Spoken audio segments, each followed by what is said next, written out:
Think you need to be a music theory expert to make money as a musician? Think again. Some of the biggest names in music, Paul McCartney, Eddie Van Halen, Dave Grohl, they all became successful without reading sheet music or deeply understanding theory. What mattered most? Their ability to play, perform, and connect with audiences.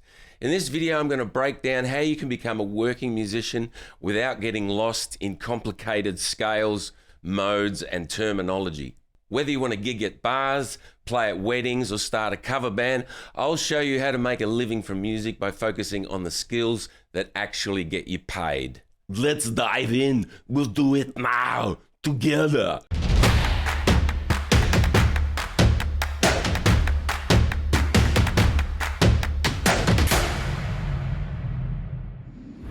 So I just want to let you know before we start, as far as musicians go, I'm a very average one. Probably below average if you compare me to those amazing people who have dedicated their lives to it and have studied. I have never formally studied. I'm self-taught, largely thanks to YouTube. But if I was asked to fill in for a band, I would absolutely embarrass myself and I'd be a laughing stock. And I'm not exaggerating. I know the songs within my rep, and as a soloist, that's all I need to know for 3 or 4 hours.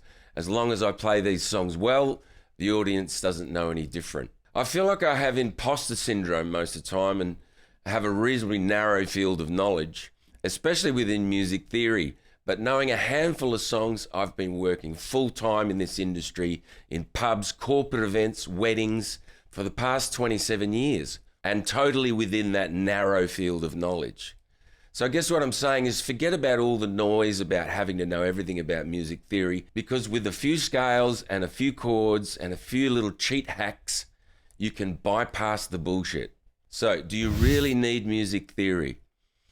One of the biggest myths is that you need to master music theory to be a great musician. Sure, it's useful, but not essential. Many working musicians rely on their ears, muscle memory, and pattern recognition than on reading, notation, or understanding harmonic structures. Think about it. How many popular songs are built on that old 4-chord progression? Countless. If you can play a handful of basic progressions, you can already play thousands of songs. The key is knowing what works in a practical sense, not overloading yourself with unnecessary knowledge. The goal is to make music, not to pass a music exam. Let's focus on what actually matters. Please like and subscribe, guys, if you're getting something from these videos. Very few of you are subscribed, but, I know everyone's sick of hearing that, but what are you going to do? Eh? You got to ask. Anyway, focusing on practical skills, right? Rather than stressing over theory, invest your time in these essential skills. Chord shapes and progressions. Learn the basic open chords, G, C, D, A, and E, and all the minor versions of them as well, and a few bar chords. These are the foundation of most pop, rock, country, and blues songs. Once you're comfortable with them, move on to power chords and simple inversions to add a bit of variety. Common progressions to memorize. Here are 3 you should know inside and out. 1, 4, and 5, like a G, C, and a D, used in blues, rock, and country. 1, 5, 6, 4, that's like a C, G, A minor, and F. That is the backbone of countless pop hits. A 6, 4, 1, 5, that'd be like an A minor, F, C, G, found in many ballads and rock anthems. By knowing these shapes and progressions, you'll be able to pick up songs quickly without needing to analyze them deeply. Rhythm and timing. If you can't play in time, no amount of theory will save you. Work on strumming patterns, groove, and staying in sync with a band or a backing track. Use a metronome or a drum loop when practicing just to improve the consistency of it. I always say rhythm is one of the most important things. When a lot of people think about rhythm, they think about drums and keeping time, but no, it's all the little accents that you pick up from getting that rhythm deep into your body and understanding what's going to work and fine-tuning that rhythm that you have, that inner time clock that you have. It's so important. Using technology to your advantage. There's never been a better time to be a musician without deep theory knowledge. Thanks to modern tools, chord charts and song apps, Ultimate Guitar, Chordify, Band Helper, which I talk about a lot in other videos. All these can give you instant access to chords and lyrics. Backing tracks and loopers. Tools like iReal Pro let you practice along with virtual backing bands. And definitely the most important is just videos on YouTube. You can find tutorials that break down songs step by step without needing to read music. Find an online teacher that fits your style, one that teaches basics without going into too much theory. You don't need to understand it deeply to be proficient. You can find your own way around the guitar neck with simple patterns that you can easily visualize. So it's important to find a teacher you instantly understand. Back in the day when I started, and I'm sure many of you did as well, all we had was a cassette player. Rewind, start, rewind, repeat. Now we have millions of music tutorials online right at our fingertips, and it's never been easier, so use it. These tools help bridge the gap between raw talent and structured playing, making it easier to get gig ready quickly. Building a strong set list without theory. One of the fastest ways to start gigging is by creating a solid set list. Here's how to do it efficiently. Choose songs that fit your skill level. Not every song requires advanced knowledge. Stick to ones with straightforward progressions and strong vocal melodies. Songs like Wonderwall by Oasis, E minor, G, D, and A, Sweet Home Alabama by Lynyrd Skynyrd, D, C, and G, Brown Eyed Girl, G, C, and D. Avoid songs with too many chord changes if you're struggling with theory. Don't make it harder on yourself. Songs with frequent key changes or unusual chords might sound great, but they aren't always necessary for a good performance. How to fake it when needed. Sometimes you'll come across a tricky chord. Instead of stressing, simplify it. Use either power chords instead of full bar chords, or a capo to adjust the key to those shapes that you already know. Omitting certain extensions, for example, play a G instead of a G major 7. Nobody in the audience will notice these minor changes. What they care about is your energy and delivery. Bar chords and root notes are all you need. Knowing bar chord shapes helps you understand progressions because the root note position creates a visual and physical map of how chords move in a song. So, movable chord shapes, bar chords. They're based on two main shapes, the E shape, rooted on the 6th string, and the A shape, rooted on the 5th string. Now, you probably already know this, but since the shapes remain the same, no matter where you place them, you can play any major or minor chord just by shifting the shape up and down the neck. You can also recognize chord progressions visually. Instead of thinking in terms of individual chords, e.g. C, G, A minor, F, you can start recognizing their relative positions. Basic theory, real basic. For example, if a song uses a 1-4-5 progression in G major, it's going to be a G, C, and a D.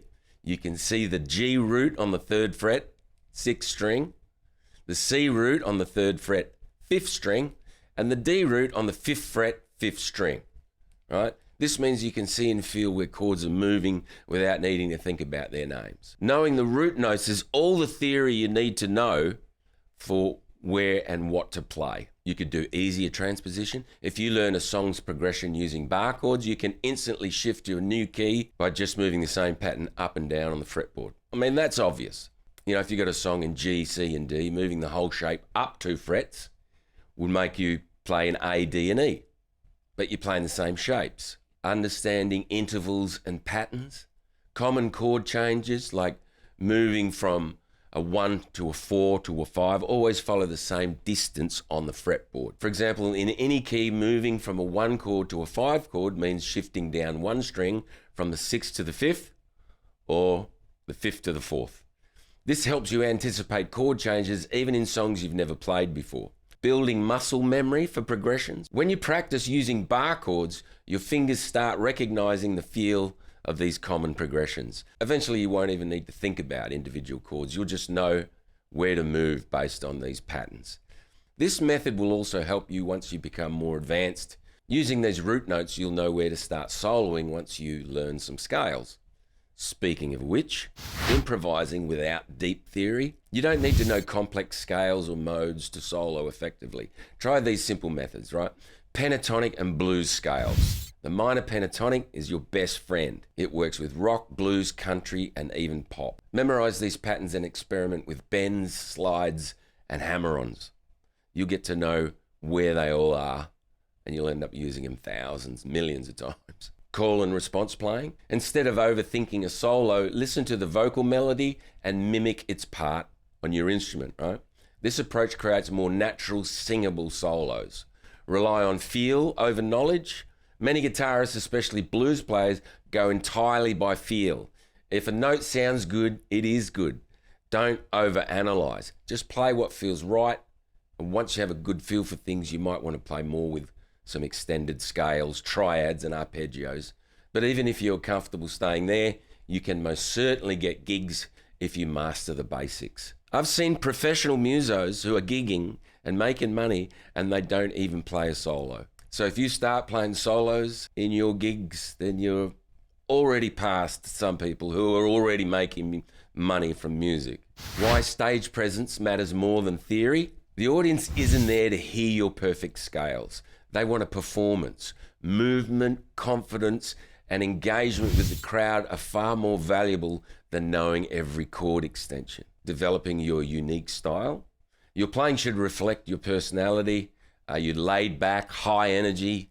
Let that come through in your body language and interactions with the audience. We might think everyone's looking at us from a musician's point of view, but most of the time you don't even have a musician in the audience, so they're not going to notice the things that you notice. I mean, always push yourself to get better, but just know that you can get away with a lot of nothingness. Confidence on stage. Even if you're not the most technically skilled musician, if you own the stage, people will remember you. I did a gig last night in a real country sort of a pub. There's all these workers and tradies and stuff, and I thought, this used to scare me. This used to scare me, and now I go, you know, if I just start talking like they do and pulling the piss out of them a little bit, you know, that kind of humour where you give a little back. Give you an example. Last night, some guy asked for a song. I said, sorry, mate, but it's on my list right up there with getting my life together and learning to cook something other than a chicken stir fry.